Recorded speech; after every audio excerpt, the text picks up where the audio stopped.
Hello, आज येतो ना घरी? अरे येतो ना मी, तू कशाला काळजी करतो? हा ये मस्त येऊन फटाके फोडू. अरे नाही रे, मी काय फटाके बिटाके फोडत नाही. किती प्रदूषण होतं त्यांनी, आणि तुम्ही काय सगळीकडे दिवे लाईट लावून फिरताय. अरे किती पैसे वेस्ट होतात. आणि त्यापेक्षा दिव्यांचं तेल कुठेतरी गरिबांना द्या, त्यांचा काहीतरी भला होईल. अच्छा ठीक आहे, तुम्हाला सुद्धा असंच वाटतं का? पण एक गोष्ट नक्कीच लक्षात ठेवा, दिवाळी हा फक्त फटाक्याने लाईटचा सण नाही आपल्यासाठी, तर भारताच्या अर्थव्यवस्थेला चालना देणारा सण आहे. मागच्याच वर्षी दिवाळीमध्ये 3.7 लाख करोडची उलाढाल झालेली, आणि त्याचबरोबर आपल्या फटाक्यांची इंडस्ट्री डायरेक्टली आणि इनडायरेक्टली 8 लाख फॅमिलीजचा उदरनिर्वाह करते. आणि राहिला प्रश्न प्रदूषणाचा, तर आपल्या संस्कृतीमध्ये प्रत्येक सण हा निसर्गाशी रिलेटेड आहे. त्यामुळे तुम्ही आम्हाला सांगू नका या निसर्गाबद्दल, या फटाक्यांबद्दल. न्यू इयर मध्ये आणि बाकीच्या सेलिब्रिटीज आणि इन्फ्लुएन्सरच्या इव्हेंटमध्ये एवढे फटाके लावतात, तेव्हा तुम्ही का झोपलेले असतात. त्यामुळे तुम्ही आम्हाला शिकवू नका काय करायचं काय नाही करायचं.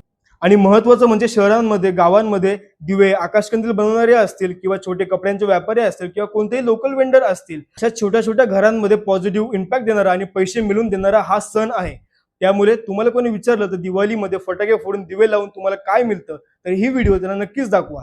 व्हिडिओ आवडली असेल तर लाईक, शेअर आणि कमेंट करा, आणि अशाच व्हिडिओ पाहण्यासाठी फॉलो करा. शुभ दीपावली.